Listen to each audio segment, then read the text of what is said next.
Salut à tous, bienvenue dans ce nouveau numéro de la bibliothèque virtuelle. Aujourd'hui, je vais vous parler de la seconde partie de la duologie dont nous parlions déjà la dernière fois, Siège, toujours écrit par Karen Miller. En voici une petite fiche de présentation.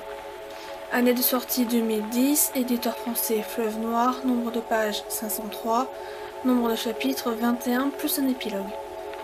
Et le résumé. En pleine guerre des clones, Obi-Wan Kenobi et Anakin Skywalker sont envoyés en mission secrète sur l'Antibes, une obscure planète de la bordure extérieure, contrôlée par les séparatistes.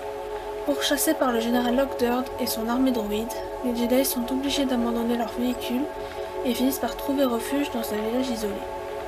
Mais les séparatistes ne s'avouent pas vaincus et parviennent à retrouver leurs traces. Obi-Wan, Anakin, les autochtones et le village tout entier sont assiégés et le temps dont ils disposent leur est compté.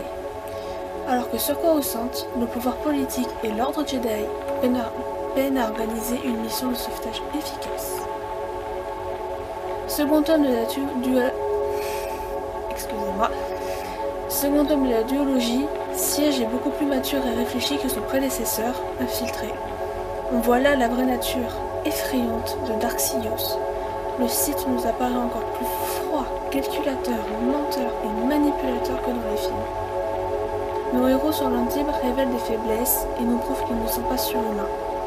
Obi-Wan est très protecteur et paternel envers Grutty, une jeune fille du village de Torbell dont il a guéri la mère. Anakin a montré une grande puissance en contenant et en repoussant un violent orage magnétique.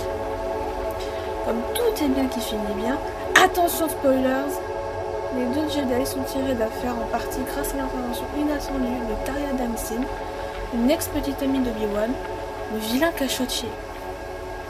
Le seul point noir de ce roman est que cette jeune femme mourra d'une longue maladie, même si on ne le voit pas dans le livre car ça se déroule en coulisses, ce qui causera à coup sûr une grande douleur à son amie.